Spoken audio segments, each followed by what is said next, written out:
বৃষ্টি ভেজা সকালে সকলকে শুভেচ্ছা।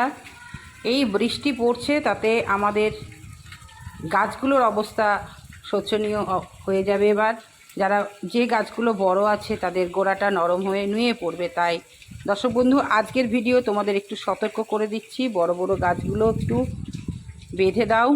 আর ছোট ছোট গাছগুলো তো পড়বে না, খুব বড় করবে না, টবের গাছ সবসময় ছোট করবে। বর্ষাকালীন কিছু পরিচর্যা আমাদের করতে হবে। সেটা প্রথমে যখন রৌদ্র উঠবে তখন একটু ফাঙ্গিসাইড স্প্রে করে দিতে হবে। ফাঙ্গিসাইড স্প্রে করার পর যদি আবার বৃষ্টি হয় আবারও করতে হবে। তাই এমন দিনে করতে হবে, বৃষ্টি ছেড়ে গেলে, রৌদ্র উঠলে ফাঙ্গিসাইডটা করতে হবে। কতটুকু করতে হবে? 1 গ্রাম 2 গ্রাম 1 লিটার জলে গুলে দিয়ে দিতে হবে। বৃষ্টি পড়তেই আছে, যার জন্য সবথেকে বড় কথা হচ্ছে জল নিকাশি ব্যবস্থা। জল নিকাশি ব্যবস্থাটা সঠিক যদি না হয় তাহলে কিন্তু গাছ পচে যাবে। জল নিকাশি ব্যবস্থাটা ঠিক করার জন্য প্রথমে টবের ওপরে একটু ছিদ্রটায় টব ভাঙা দিতে হবে। তার মধ্যে থার্মোকল দিতে পারো, বালি দিতে পারো, স্টোন চিপ দিতে পারো, সিন্টার দিতে পারো। প্রধান হচ্ছে জল নিকাশি ব্যবস্থা। তারপরে তুমি মাটি যেভাবে প্রস্তুত করো সেটা দিয়ে তারপরে গাছ লাগাও, দেখবে ঠিক থাকবে। এবার তাতেও যদি না হয় তাহলে তো আমাদের একটা পন্থা অবলম্বন করতে হবে। সেটা হচ্ছে গাছে যখন গোড়ায় জল জমবে সেই জলটাকে ফেলে দিতে হবে।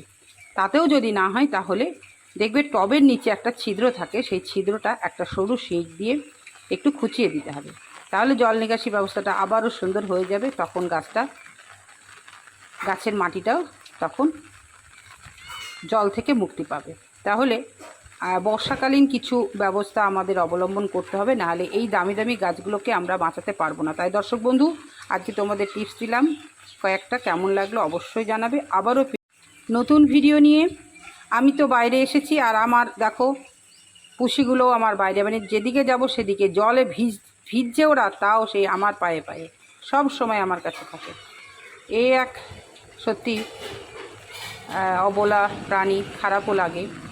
খুব সুন্দর লাগছে জলে ভিজে ভিজে ওরা, বেশ সুন্দর, ওদের বেশ আনন্দই লাগছে। জলে যা গ্রীষ্মের দাবদাহ গেল, তারপরে এই বৃষ্টি, ভীষণই আনন্দ হচ্ছে ওদের।